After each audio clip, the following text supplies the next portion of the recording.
A man chooses, a slave obeys. Welcome to the Ethics in Video Games podcast, where we explore issues at the intersection of ethics and video games. What follows is a series of graphic, interactive scenes that we can't show you.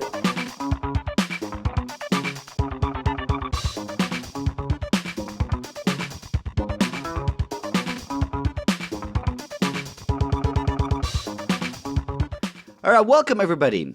We're here today with Adam Crowley, who's a professor of English at Hudson University in Bangor, Maine. He's the author of Representations of Poverty in Video Games, which came out this year, which is really what we're going to talk about today. And also The Wealth of Virtual Nations, Video Game Currencies, from about 5 years ago. He's contributed chapters to edited collections, one on Mass Effect for Women's Space, essays on female characters in the 21st century science fiction western, and one for Resident Evil, on Resident Evil for Unraveling Resident Evil, essays on the complex universe of games and films, and he's currently working on a chapter for a collection on Horizon Zero Dawn that's going to be included in McFarlane's Studies in Gaming series. Please welcome to the show, Adam Crowley. Yeah! Thank you. Okay, so Adam, we're going to talk about obviously the way poverty is described in games, it's depicted in games.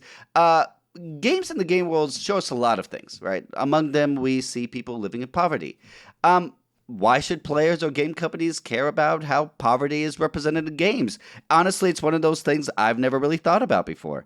Why should I? Well, we should care for maybe two reasons. The fundamental reason is people are spending a lot of time playing video games. Now, that answer is much broader than your question. But if people are going to be spending significant amounts of their time, their free time, however they might describe it, their time playing with video games, it's worthwhile for them to reflect on both what they're doing and why they're doing it.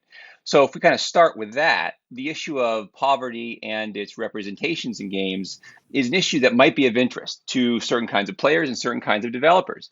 If we think about players arriving at video games with some preconceived notions about poverty, some concepts about poverty that they use, from their own life, from their experiences in life, or their expectations that they have for the games, if we think about those expectations being relevant to the actual playing, then it becomes a really significant issue. How are the poor and impoverished represented in the video game that is being played? Are there formulaic ways in which games tend to represent impoverished people, impoverished communities? That can we find that associated with different developers? Can we find that associated with different genres of video games? And then what does it mean to be playing a video game in which one has access to those representations and is making decisions either for or about or in reaction to those kinds of communities? So those are some of the broader questions that might be related to it. Andy, Andy, just to kind of put a quick side, have you ever worked on a game where you guys depicted poverty in some way? Sure. I suspect, the Floygan brothers were a pair of characters that live in a junkyard. Okay. They were, kind of of mice and men sort of pairing. Maybe that sort of connects to poverty in a little bit. I mean, we certainly never had any sort of discussion about it at all. Yeah, I'm assuming that's the norm, right? That if you're working on poverty, and hopefully this can get at least some sort of discussion started, right? So poverty is a pretty general term, and Andy, maybe you had to even think about which kind of poverty are we talking about here? Poverty, we use it literally, we use it in a relative or absolute sense, we use it metaphorically too. When you chose to look at poverty in games, what specifically did you choose to look at and why? So that's a really great question. When I set out to do this, one of the things I was thinking about is, okay, well, how can we get more specific about poverty and what we mean by poverty and how it is we use poverty when we're describing and discussing video games? I won't get too far into the weeds here, but essentially there's a couple different ways to conceptualize a poverty. We might think about relative poverty. That is, so I take a community as it's represented and I start to make distinctions and comparisons between people in that environment. So, for example, if I'm playing a game like any of the Grand Theft Autos games, which I'm assuming most of your listeners are somewhat familiar with, or like, role-playing games, like, for example, the Elder Scrolls series or, MMOs, things like that. If I take a community and I can get my hands around some sense of the money that's kind of flowing into and out of that space and who's associated with it, who isn't associated with it, and what the implications are for that in terms of who can make decisions and how they make decisions and why they make decisions, I can start to get quite a bit more specific than if I'm just using poverty in a general sense, because poverty is usually contextual. If we're going to talk about it in terms of a narrative that we're being entertained by. So yeah, we don't have all of the reports that we might have to make a strong understanding of like a national economy, but I can take a small town in a video game and say, okay, here's how things seem to be divided up in that community. Do you ever talk about poverty as a motivator for players? Because that seems like that would be the place that I would expect to see it more often, I think. So I absolutely do. And I come at it in a few ways. One of the arguments that I make early in the book relates to this idea that video games can be strongly associated with what's called slumming, or the experience of slumming. And slumming here I'm talking about as a form of entertainment for middle class, upper middle class, and wealthy individuals, really starting at the end of the 1800s, okay, and kind of going on. That basically involves, wealthy individuals, generally speaking, or middle class individuals, finding some entertainment in touring what we'll call kind of ghetto communities, or communities that are, impoverished in one way or another. And so it's certainly a fraught concept. So let's just it's start very with pejorative, that, right? It's a very pejorative word. Absolutely, quite a negative concept. There's all kinds of edges to this. There's the racial edges. There's ethnic edges. There's gender edges. So we have this long history of slumming in both the United Kingdom and in the United States. And you're talking about real world slumming. People actually doing. Yeah. So we're not talking about virtual slumming here. We're talking about actual real world slumming. Actual real world slumming that I think video games kind of participate, or can participate, or do participate in this cultural tradition of individuals essentially being able to go out and look at people in dire economic circumstances, but there not being any real consequences for the person doing the watching, really, and they can always choose to leave. Right? They can leave that environment. They can go back to their life. And so one of the ways I talk about this in the book is with the slums or the slum in Skyrim. I talk a little bit about how this slum in Windhelm operates, but then also how the whole game can kind of be viewed with this framework of slumming. So we're going to talk specifically about World of Warcraft, Skyrim, Hearthstone.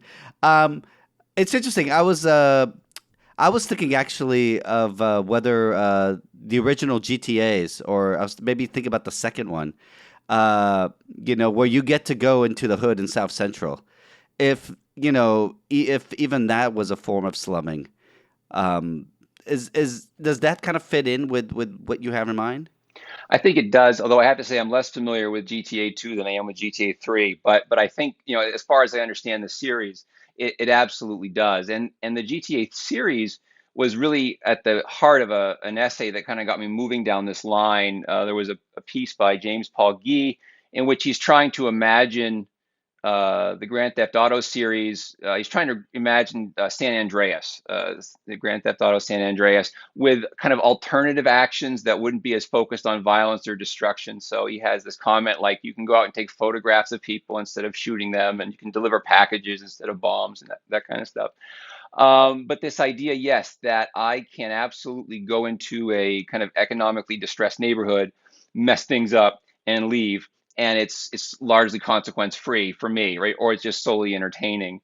And what does it mean then if we find ourselves pursuing that as a form of entertainment, kind of routinely and consistently, for many hours a week? What does it mean if we have that fantasy and we're using video games to fulfill that fantasy? Can we talk about that? What does it mean, Adam? I think I think I have questions more than I have answers. All So right. I think it's Fair about enough. taking some time to step back, which is what I'm trying to do in the book. Because I'm not necessarily trying to come out and condemn, because that's I'm not writing a polemic at all. That's not what I'm trying to do here. But I am trying to say, okay, we might want to begin generating some scholarship on this subject to get a broadened perspective on what's going on and maybe what has been going on with notions of poverty as they pop up in video games. This work kind of emerges out of and in the context of some really excellent work over the past decade or so concerned with identity in video games. I would say, like Crowley, Coin-Operated Americans, and a number of other texts do a really good job of talking about the significance of identity to how people play and why they play and all those kinds of things. Um, and so I'm interested in saying, okay, well, what are some ways in which poverty is represented in these games? And then how are the players coming to those conceptions? Are they coming to them? Are they informed? Are they not informed? Can these conceptions shape their views of poverty? Are there responsibilities game developers may have in terms of how they represent X, Y, or Z group with respect to economic, stability or lack of stability? It's very much in a questioning phase at this point, because so that's where I would start questioning. If you want to speculate, by the way, we're very open to speculation on this show. Consequence-free speculation. If consequence-free speculation, if we put it under the headline, the speculation, right? Where we're just, do you want? I mean, those are great questions, and I'm really glad you're presenting them. Right. I feel like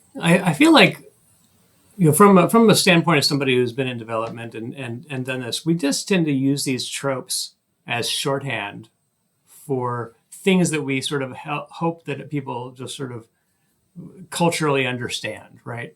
So there's these tropes about poverty and tropes about what a poor neighborhood looks like and what the kinds of people you might expect to find in a poor neighborhood, and in some ways it's a very sort of, I don't know, it's just easy, right? It's just like, using a certain color because we know we associate that color with something. But that's potentially problematic, right?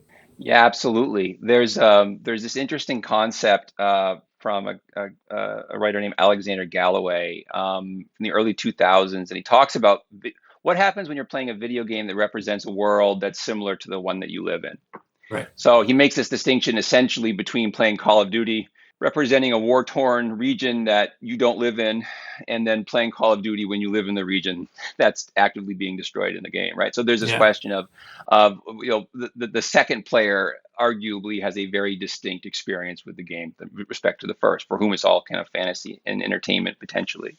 Right. So when we're thinking about kind of shorthand tropes or themes that help us kind of efficiently, as we feel, weave together a representation of poverty, we need to take into considerations questions of audience and questions of market and questions of who's playing this game and how they're playing that game. And I think those questions are really important because the video game industry is growing so rapidly. That's not to say they weren't relevant in the past. I'm not trying to give everybody a pass on the past, but we know that, the average American spends, several hours a week playing video games now at this point. And this is something that's becoming more and more a part of everybody's life. It feels like an old cliche even to say that at this point. So, as we reflect on that, we might recognize there's a lot of people in the pool. And, how might their experiences with poverty be relevant to how they play games? It's interesting because everybody plays games, and in some sense today, and I have no idea what the statistics are, but when I think, for example, about my son, who's almost 8, and summer, right? My son and his friends tend to go to camps. But when I was his age, we never went to camps. My parents couldn't really afford those, so we did what other kids in our lower middle class demographic did, which is play video games for most of the day, right? And I wonder if there is, the people who make video games tend to be, middle class or perhaps higher. I would, I would hope, Andy, right, as professionals, right? Right. Right. So typically, I mean, we we're make not- them for everybody, but yeah, Right. we're trying to sell them. So Right. And the people that play them, especially if we're talking about all over the world, I'm assuming we have millions and millions and millions of people in poverty that are playing these depictions of poverty. Given Right. this potential distance, what do developers do you think need to think about, Adam? And again, if you want to speculate, you can speculate. Ain't nothing wrong with that. yeah, actually, before you do, oh. if I can interject a little bit, I think it's important to talk about the different markets for video games here, because all the examples we've been talking about have all been AAA games, and okay. that's a very small Right. portion. And then on the other hand, we've been talking about, well, everybody plays games, but not everybody plays these AAA games. Everybody plays some games or another. They play mostly they're playing casual games on their iPhones. So I don't know whether we need to just limit our conversation to AAA games and how or maybe we need to talk about who's playing AAA games. One of the things I try to do in the book, and the book does attend significantly to AAA games, so I should say that, and it does so under the notion that enormous games are games that people are more likely than not going to come into contact with, which may not be true in every case, right? But generally speaking, in terms of access, in terms of the kinds of games that are playable across multiple platforms, maybe in the recent past, maybe not so much in the future now, but the idea that those games might have a broad reach in the way that one might discuss best-selling novels or certain kinds of best-selling novels, under the idea that many people have access to this book in different kinds of bookstores and different kinds of libraries because it's distributed so widely. But absolutely, so I wouldn't at all contest the significance for games that don't fall under that banner as being relevant to the topic. I think a lot of what it has to do with, though, is this idea of purpose. So is it purposeful in the context of the game? Mm-hmm. So regardless of market, is the, and one of the things I do in the book is talk about themes and how poverty can be used as a theme. And you can see themes within games. You can also see themes extending across titles, which is one of the things I do with Activision Blizzard in the book as I talk about them. But what is the purpose? Is it intentional or not? Is it simply some tropes from genre fiction that are getting rolled into a gaming environment, which is not necessarily a bad thing. But if it's not intentional, if it's not purposeful, then labeling it as such and recognizing it as such is probably a good place to start. And then the other thing is it purposeful? Is it related to how the game makes money from players? How the game pushes players to continue playing month after month or week after week, depending upon the game. And I think there are clear examples where that's the case, and where notions of class divisions, wealth, income, inequality are all significant to how a game pushes players from week to week or month to month. And so it's probably I would approach it with a very broad frame in that way. I would love to know more about the Activision Blizzard. If you're saying there's themes that kind of go across, but before that, I'm just kind of wondering, whenever we talk about depictions of anything in the real world, right? I mean, there's two general wrongs that come into play. Number one, are we misrepresenting the world? Right. So if poverty is being depicted, right, are we essentially giving people a false impression of what poverty is like in some way? And the second one is there any are we causing any potential harm to anybody? Can you speak to either one of these? Do you have an example of maybe a situation in a game where you think one or both of these might be caused? Yeah, let me give you an example that I think it's an example of what I would consider kind of a haywire moment in a game. And so I'm going to describe it a little bit. I think it relates to exactly what you're talking about, and that is the slum in Skyrim, in Windhelm. If you haven't played Skyrim, I apologize. I'll summarize this as best I can with that in mind. But in the game Skyrim, which is part of the Elder Scrolls series, You have an opportunity at one point to enter into this large hole, this city that has a self-described slum. Okay, and the slum is where the game has this race of creatures called dark elves. It's where they live, and they're in kind of this Scandinavian environment. Everything's very cold. There's lots of wind, and you walk into this slum, and the people in the slum identify you as entering into a slum. And as you play through that part of the game, you learn about all of the kind of the racism that's targeted against these groups. You learn about the political situation that's undermining them. You learn about how desperate their situation is and how poor their living conditions are. So you have all these comments on, you're in a slum. The slum is poor. The people are poor. They're destitute, and they are on the margins of society. It's incredibly unpleasant for them. If you go into the slum though, and you go to see a merchant, because you can buy things from people in Skyrim. And you go to a merchant and you go to purchase something from the merchant, you immediately see that the merchant has as much money as every other merchant in Skyrim. So that individual's personal finances and the items that they have are essentially the same as to all the other items you might encounter in a merchant in Skyrim. So one of the things that happens there is like, okay, well, there's this weird moment where the game's telling you that you're in a slum, but the actual economic evidence, at least in terms of the money people have, there's no difference. And so one of the haywire things that happens in that moment is this idea that, okay, well, maybe in the slum, the social situation doesn't really matter in terms of how much money people have or do not have, right? Which we know is not a reasonable connection to make. I don't think it's something that's intentional in the game. Because if you take it one step further, it gets even weirder. Because if you just take that experience in the slum and you say, okay, what happens if I think about all the merchants in Skyrim? What you immediately see is that no matter how wacky their situation is with respect to the war going on around their town or the lack of fields or whatever, they all have the same money. So supply and demand and all of that stuff that we know informs how economics work in the quote unquote real world doesn't really translate into Skyrim, because there's this set economic model that runs the whole world, and it has essentially nothing to do with the location any individual is placed. They just have access. Right. It's like two levels of wealth. Right. And the reason for that is, of course, I mean, it seems pretty obvious, but I'll say it anyways.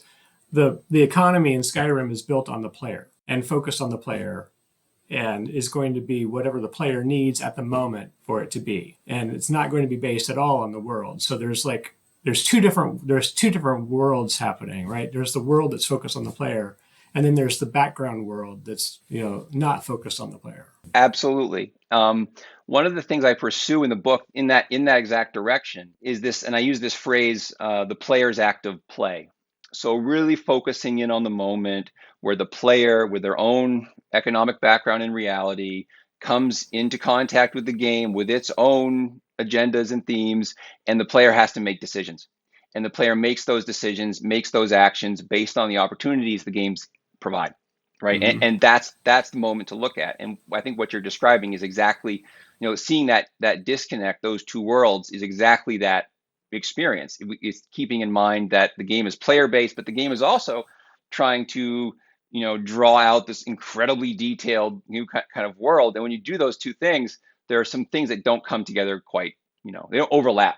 I think it's interesting. I mean, like now with Amazon, post-pandemic, I can get everything here that I could get, if I lived if I had an address in a poverty-stricken neighborhood, I can still get all the same stuff. So in some ways, our economy is trying to become more player-centric in the same way that they are in the games. Good luck getting a nice supermarket nearby. Well, right. I think you could get the goods if you were walking through the community with a cell phone that you were ordering from Amazon from. But if you were actually living in the community, you'd probably be in a situation where that wasn't a possibility. Right. It's just interesting that our real world is trying to mimic the model of these game worlds. Or isn't really mimicking, but it's just kind of, we're getting to the world where markets are available in most places, even though the actual consumption, isn't. Right. Well, the forces are the same, right? The forces that drive it are just more pronounced in the game world because there's only one player at any given time in these story-based games. I want to go back to this idea that you have these you have the player kind of being in this world where they're encountering poverty, but then being in this situation where it's almost they're stepping out of it to the marketplace. It seems to me it's not that hard to maybe understand that those are two separate things. Or is it? I mean, do you think most players essentially understand, okay, and now I'm in the market, and the whole point of the market is to help me get the tools that I want to play this game. But the market doesn't necessarily connect with the actual narrative, the actual world, because it's there to serve me. Do you think players are aware of this kind of division in some sense between the market as a marketplace in the neighborhood and the market as a place for you?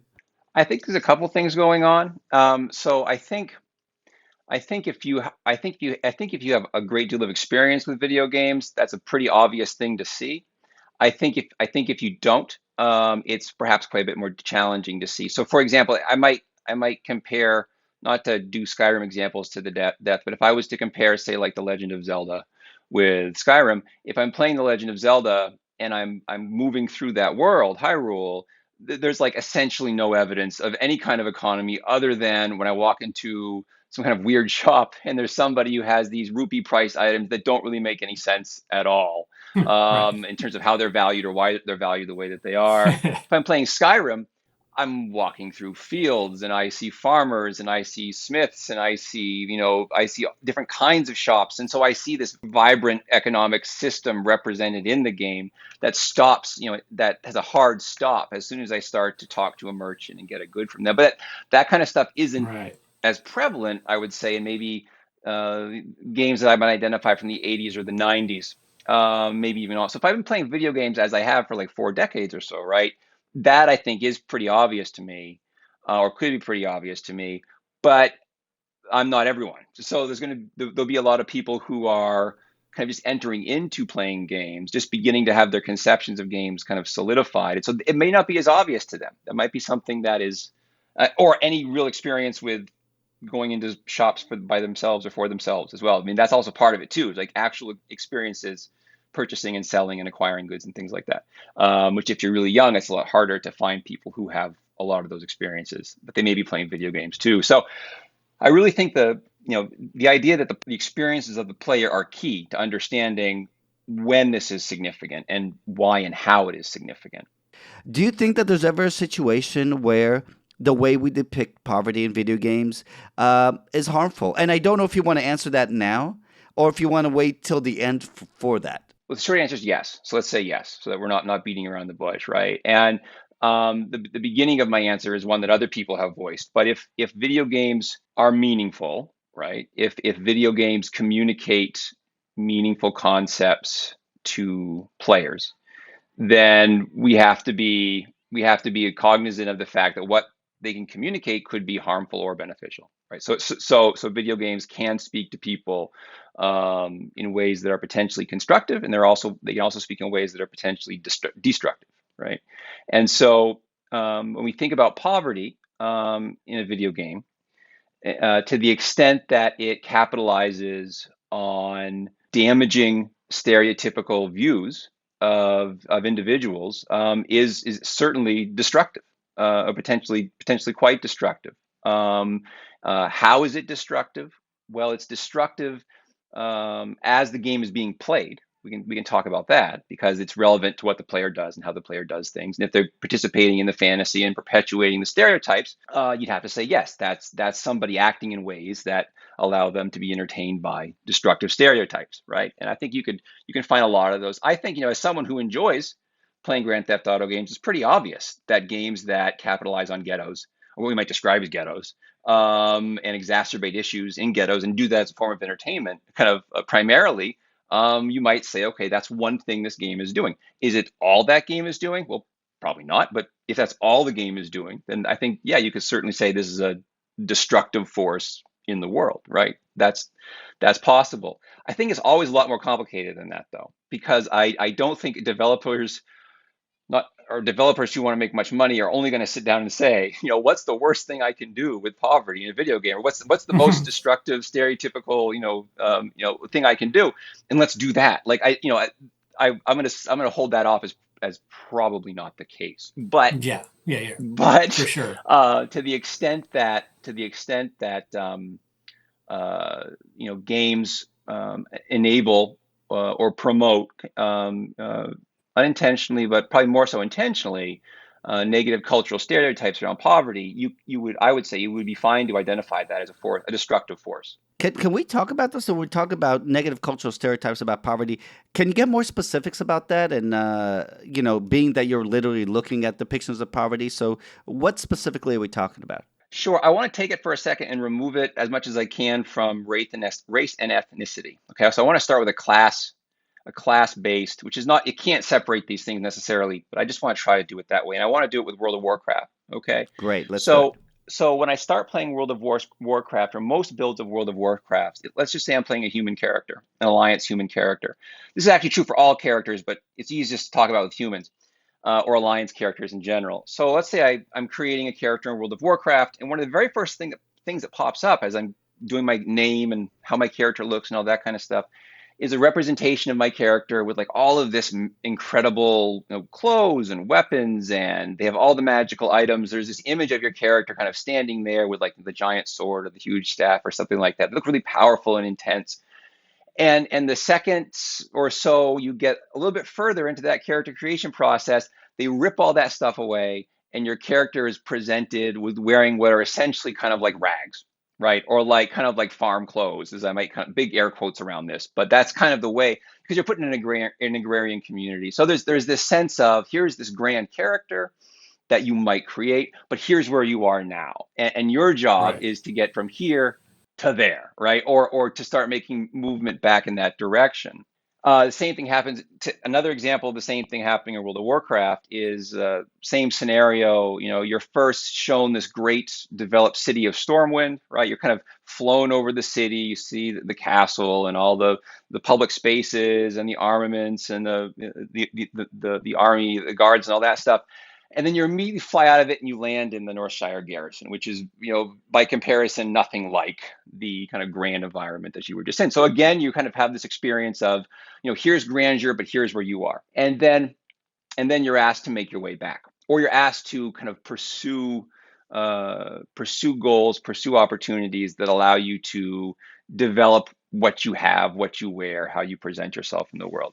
All right, so that's a game that kind of begins with this real sharp class distinction with implications for how you play. World of Warcraft then sets out different pathways for you to do that. You can follow pathways, you cannot follow any pathways, you can mess around in the game and do nothing, but you can't really advance if that's all that you do.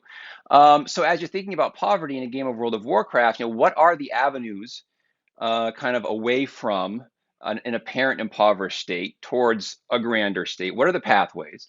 What are the implications for the player as they're asked to purchase things or sell things, do that kind of stuff? And as we start to reflect on that, we can start to think about, okay, what does it mean to be a member of an impoverished community in this game, or to come into contact with impoverished communities in this game, which is something that happens too, particularly in the early game as you're encountering different settlements that are suffering from X, Y, or Z scenario, and you're working to assist them. So I would say a game like World of Warcraft really depends upon the character feeling that their socioeconomic status is inferior, and that they need to elevate themselves to be valuable within the game. God, there's so many directions to go from here. Immediately where you were talking, I was comparing this to GTA. Because it made me think of what are the paths from poverty to, right? I mean, GTA. Let's say your path of poverty is crime. That's the idea, right? You're poor. You're in the ghetto, and if you are succeed enough as a criminal, you could rise up in the world and eventually become rich. Go ahead, Andy. Did you want to? Yeah, I just want to tag on to that a little bit about the expectation in a game. My upward mobility is an expectation. How is that different from the real world? That's a great question, Andy. And the way it's different is that expectation and reality. So I can so the games are designed to provide me with that opportunity. So like in World of Warcraft, I can go in the game, I can acquire a bunch of wealth, I can blow a bunch of wealth, and I can acquire it again. and I can and I so the possibility of, or the necessity that my impoverished state is always something I can escape. It might be slightly frustrating for a little period of time, but that has Right. no long-term consequences on me, right? Right. Practically speaking, It's a very childlike sense of money and wealth, right? Like the game is my parent. The game is showing me stuff that maybe I can't afford it right now, but basically what it's telling me is if I save up, I'll be able to get it soon. yes, and I think that is where exactly that conception is where something like Hearthstone becomes really interesting, because Hearthstone puts players on this treadmill where they always think they're incrementally getting closer to some significant achievement, but almost every time they achieve the next level, what they discover is there's more levels, Right. and there's a broader area to play in, and that no matter what, I mean, you can no matter you can not spend any money on Hearthstone, or you can spend a great deal of money on Hearthstone, but you're going to have this experience of acquiring, giving you this kind of incremental sense of moving forward.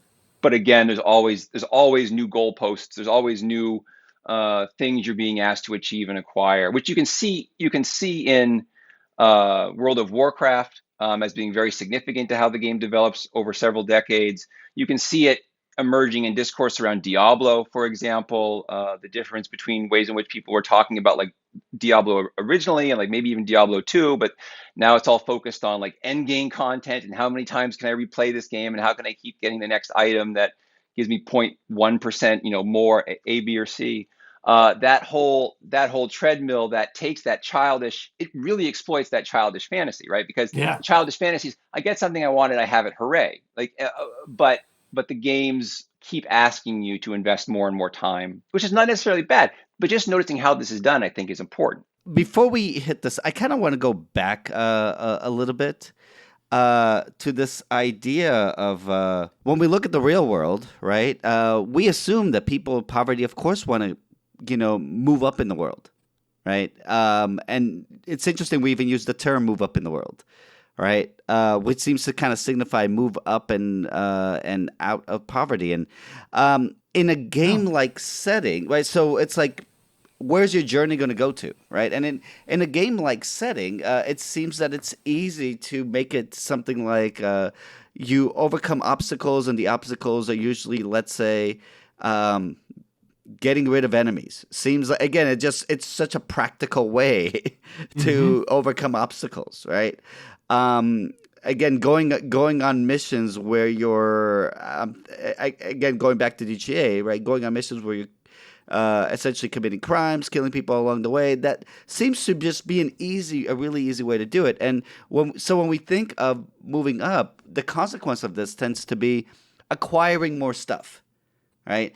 Becoming more powerful and acquiring more stuff. I'm wondering if this is kind of a part of the subtext we're getting about what you should do when you are impoverished. So there's a really interesting argument about that. This is Crowley again. She talks about this concept of the techno masculine, and what she's talking about is how like, competitive game playing really capitalizes on a lot of American notions of masculinity and wealth, and how these things, and dominance, and how these things are combined. And it has this basic assumption that a real whatever pulls themselves up and accomplishes and wins, and should be judged in that way. And failure to acquire and failure to win is shameful, and that kind of person should be pushed to the side. And when I think about what you're saying here, this idea that video games kind of absolutely kind of participate in that kind of dialogue and set those kinds of goals, or can, for players. They're not unique in it. I mean, she frames it as a much broader phenomenon than just video games. But the idea that when we're playing video games, this idea that we're judged by how we dominate the game, I guess in the language of the game, right? So however the game provides opportunities for you to dominate it, that's related to what it means to be successful. And now we see things I won't call them ridiculous because I don't want to be don't want to diminish anyone's accomplishments, but you see things like speed runs of games, right? It's like I can finish Mario Brothers in zero point 0.2 more seconds than you can. Like that level of conversation is so significant to video games. Not just speed running, but the idea that I can get the magic item that puts me in A, B, or C category, or I know where the Easter eggs are that other people don't. So that idea that your value is tied to what you acquire in the game or how you dominate the game. And that's true of any sport. I mean, that's where the video games and sports really connect, right? Any kind of competition, right? It's interesting because these are all games where we are engaged in a competition of. Though it's interesting, right? There's games where we engage in competition. Are you engaged in a competition in Skyrim? Not so much. I mean, you're going through a hero's journey or something like that, right? I mean, but we're assuming that part of the hero's journey is to get better and get more stuff. And your opponent, you do have an opponent in Skyrim, and that's the game. Yeah, but sure, it's man versus world, right? right? I mean, it's not trying to beat you in as so much as it's trying to provide entertainment to you. This is true. Right. You all play D&D. That's the way that a good game master thinks about their D&D game, is not as opposition to the players, but as a person like doing what they can to push the players up, lift the players up through entertainment. Right. Though I'm thinking about, non-games where you are less competitive with the world. Yeah. Right. Or other players. Or cooperative games, or games like, how does that work when you've got, you and your clan are going on a raid? But you're cooperative, but you're still, in a game like World of Warcraft, right? You're going on a raid together, but you're still competing, right? In the same right. And you're still getting loot, and you're still acquiring stuff. So it just transfers I to we. Right. But we're still doing the same thing, right?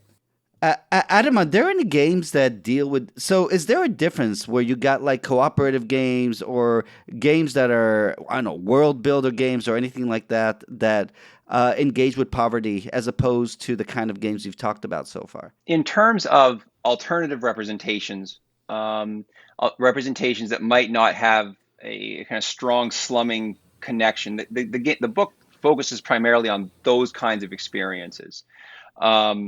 But what it hopes to do is to present some questions about how games, what I might say generally like that, have operated in the past, and what that might mean for developers kind of working now, putting out games in the near future. So one of the ways that I do that in the book, in the second half of the book, is I get into the concept of lore, particularly near the second half of the book, but thinking about the kinds of narratives that get developed around games and the kinds of stories we try to tell in those documents about the world of the game or the worlds of the game, and how those documents can shape understanding of the game. So in instances like that, it's not that I'm directly playing the game, but I'm finding other ways to be entertained by the existence of the game, and the ideas that come up in those documents. So novels about Halo, or novels about X, Y, or Z, or fan fiction, or those kinds of things. What video game scholars sometimes refer to as paratext, that kind of stuff. How can that shape my understanding of an economic system in a game, or how can it shape my understanding of how and why different groups are impoverished in a game, or might be conceived of as impoverished in a game? So I don't get too far into alternative titles in the book, excuse me. Though I was thinking about maybe even a game like The Sims, right? Is there poverty in The Sims? This is my ignorance. I haven't played that much of The Sims. Is there poverty in The Sims? Everything I've seen seems to be kind of middle class or better. Right? Yeah, well, in terms of The Sims, and let's kind of lump Second Life in this as well, because that's usually how it's discussed, is kind of The Sims and Second Life usually come up in the literature pretty frequently. One of the things that the critics are doing, and this is Castronova and Dyer Witherford and Depicted and a few others. Like, one of the things they do is they set up a difference between what they call kind of virtual poverty and real poverty. it's not a great divide, but I do want to mention it because it's an interesting place for these conversations to go. So when we think about playing The Sims or playing Second Life, I'm accessing computer technology. I'm using technology that already puts me in, like, the upper third of global wealth, right? Because I have access to basic Right. materials for playing the game that many people don't have on planet Earth. And then there's poverty as it's represented in the game. So, like Linden dollars, for example, in Second Life, right? Some people have a lot of money, some people don't have any money, but they all inhabit this same world and they're trying to coexist with one another, or EVE Online or something like that, even though that game doesn't necessarily come up in the early scholarship. But um, and so one of the things, the earlier scholars point out is there's this difference between kind of virtual poverty and real poverty, and we have to always take it with a grain of salt when we encounter poverty in a video game, because you are clearly not poor because you're playing the game or you have access to the game, which is a giant question mark next to. That's one of the things I'm talking about as well. People come to video games with their own experiences. There might be any number of ways they could access the technology to play, and they certainly could have ongoing associations with poverty in their own lives. So you can't just make a clear divide between the two, right? There's clearly people who are experiencing poverty who are playing video games. I don't think that's a stretch of the imagination in the 21st century in the United States or in many nations on the globe. And so what happens then, right? So what happens when you have somebody with these experiences and they sit down to play The Sims and they ask your question, like, well, why is everything middle class? Like this, why is it that you can always get more money for another refrigerator? You can always get more money for another set of stairs. There are no consequences.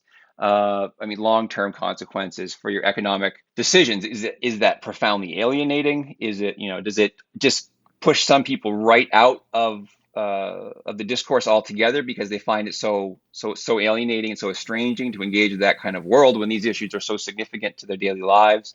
Oftentimes we think about video games as being like a form of escapism and a form of entertainment, which they surely are, right? But there could also be a situation where what's being represented is just so divorced from the reality of the player that it's not incomprehensible, but it's off-putting, I guess is what I'll say. It's just off-putting to the extent that they can't engage with the game, or they won't engage with the game. Not that they necessarily should engage with the game, but it's that kind of stuff I'm interested in too. It's interesting because, we started this just talking about the way, poverty is depicted in games, but the more we talk about it, especially with Hearthstone, right, made me realize, wait a minute, now there's a whole class of the way the player's access to money is connected to the game.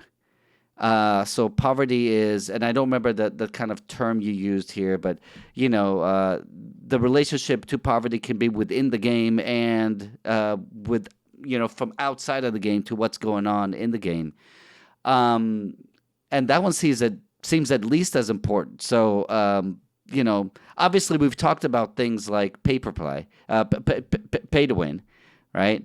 And pay to win is one of those types of games where poverty is very much a part of the game, in the sense that if you're poor, you can't win, right?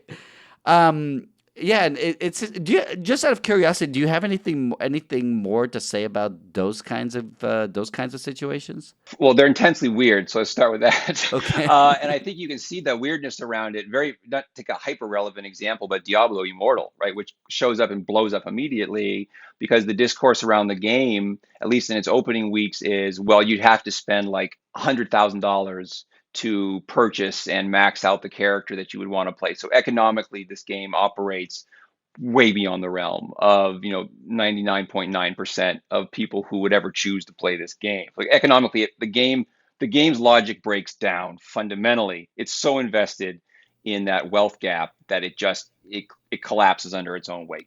So you mean literally $100,000? I believe it's 100,000 plus if you were to max out every like attribute that you could have in the game. That's because you're buying like random loot box type things. That's what you would have to spend. Wow. in order to ensure that you got all of the things that you needed to get. Okay. Right. So that's far end now. But even if we're talking, we don't have to talk about $100,000. You just need to talk about like $100 to kick out most people, right? So you don't need that giant divide. So there's that idea of how games are monetized, and when you take pay to play or pay to win, excuse me, you're going to create a system that has very selective. You're very selective about your players because only certain people can play. Now we have pay to play in all kinds of ways in our society, so it's not like games are an outlier here.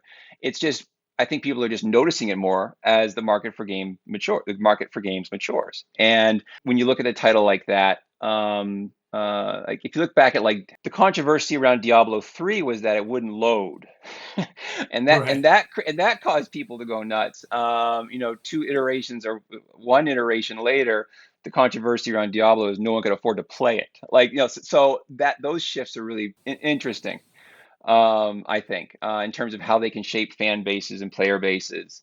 It doesn't have to be that extreme, but Diablo has just given us a really clear example of it, I think, of what it can look like. I expect we'll see more of that because when there are whales, why make games for minnows, right? I think that's probably correct. One of the things in terms of gaming and game communities, it's a reality that would seem to work very much against notions of inclusion and diversity that have been so fundamental to the industry growing. But again, there's nothing magical or unique about the games industry. And like other industries, from a capitalist perspective, you can understand why it would go in that direction and why it would have to go in that direction as well. Yeah. Interesting. All right, so let's talk takeaways. What did you find surprising or interesting about the way poverty is depicted in this game, in any of these games? What I found interesting was that poverty is used to compel the player invest more time and effort in the game, more often than not. There's the poverty of the character or the avatar you're inhabiting, and what it means to escape or otherwise develop your social situation through the different adventures or quests or things like that you go on.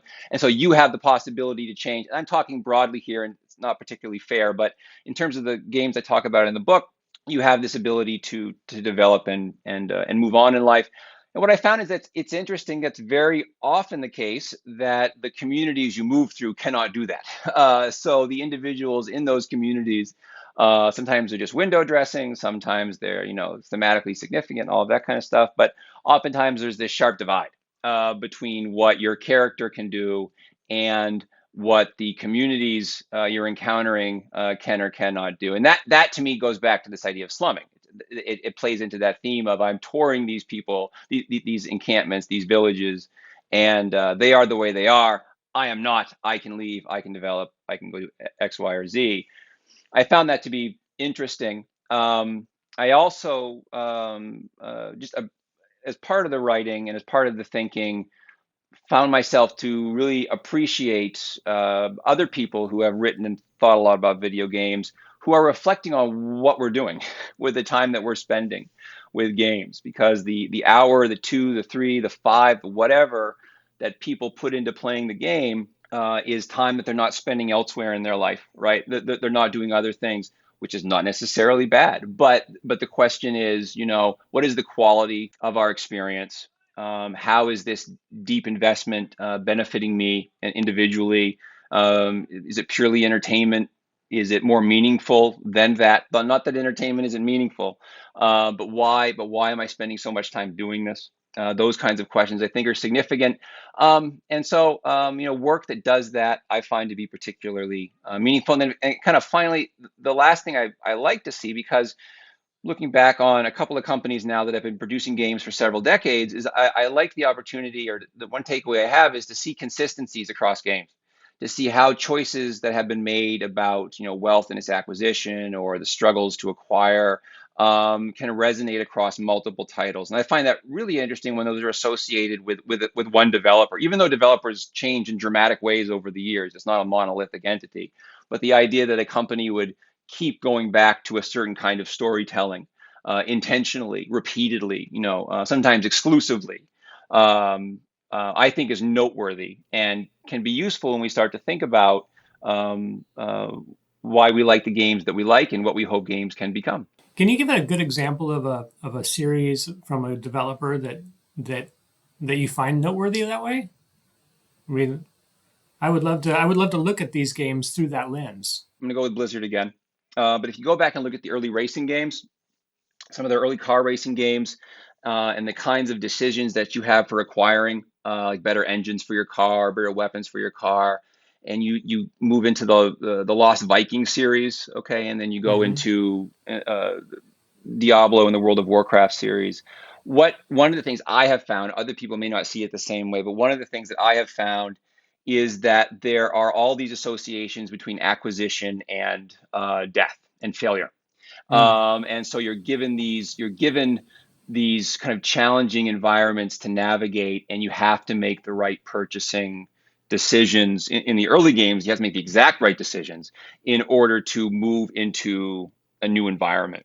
So this Oh, idea that your movement from one location to the next is dependent upon how you navigate your own poverty and how you acquire the right good to move on to the next area. It's not always like only one way, but there's a real small right. set. There's a real small victory set to move from one racetrack to the next, or one level in the Lost Vikings to the next, or from one dungeon, even though they're randomly construed, in Right. Right. Diablo to Right. the next. You have to do A, B, or C, and so you can see a company operating that way for decades. Yeah. Okay, resource management in some of the early Warcraft and Starcraft titles, like certain levels, you have to acquire certain goods, hold certain goods. If you don't do that, you'll lose the game, and you have to. How that all serves as context for something like World of Warcraft, which kind of blows the hinges off those doors with the open world kind of persistent environment where it's all about endless acquisition. So it's never just making the right choices. Almost like you'd time your jumps the right way in Donkey Kong or Pac-Man to get to like the last screen in the game, right? To the situation where it's just the acquisition itself that becomes the primary focus. So you can Right. enter, realm A, B, or C, and then E, D, F, and G, and so on and so forth, as long as you are either purchasing with money all of the items you need to move from one world to the next, or if you're grinding in a way that lets you get there. So it's watching that it's watching the mechanic become essentially endless, right? And seeing the success it has in earlier games, and how they're just hammering away on the same kind of activity in the later games, but for enormous profit. So that kind of stuff is, I think, pretty fascinating in terms of thinking about Yeah. how video game forms have developed. Yeah. That's amazing. Currently, I live in LA. Me and Andy live in LA, where, as you most like probably know, we have a big homeless crisis here. It's a huge issue. Um, on my block, we just got a homeless I live in a cul-de-sac, and we just got a homeless encampment at the end of our cul-de-sac.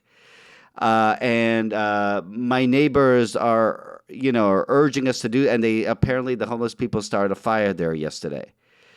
And we're trying to figure out how to deal with this in an effective and, as some of us want to do, also compassionate way. It really made me think of I'd love to see a game about dealing with a homeless situation. If someone was to make a game about dealing, and at least in the West Coast cities, all of them, this is just such a huge issue. If someone was to make a game about dealing with the homeless situations, do you have any thoughts on things that they might consider to depict that sort of poverty morally? That's a great question. What I would say to begin a conversation is games that educate, and games that create empathy. Statistically, we know there's a great deal of violence that's done against unhoused populations. There's a great deal of violence also associated with those populations. Finding ways to mitigate that and set that as an issue that's elevated in public discourse certainly would seem to be noteworthy. At the same time, I balk a little bit at the idea of gaming it, right?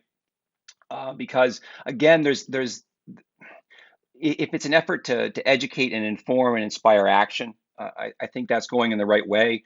But we have a very long history of profiting off the people who find themselves, excuse me, down and out in society, oftentimes at their expense, almost always at their expense. So it would have to be a game that would have some clear agenda with respect to addressing a problem and not exacerbating a problem. As many serious games do. Yeah, I was going to say there's a whole section of games, the serious games that are all about tackling these sorts of projects and problems. Last question. What do you want to leave our listeners with? I want our listeners to think about what they're getting from their time when they sit down with a video game. I want them to think about it specifically in terms of what the game has to say about poverty, what the game appears to say about poverty, and how that might resonate or not with the player's own conception of poverty. So what I want you to get from a game is an awareness of what does it mean for the game to say something about poverty, and what do you think about that? All right, Adam Crowley, thank you very much. You can follow him, listen to what he's got to say on Adam M. Crowley on Twitter. Adam, thank you so much, man. You've been great. Play nice, everybody. Yay! You can subscribe and listen to all of our episodes wherever you listen to podcasts.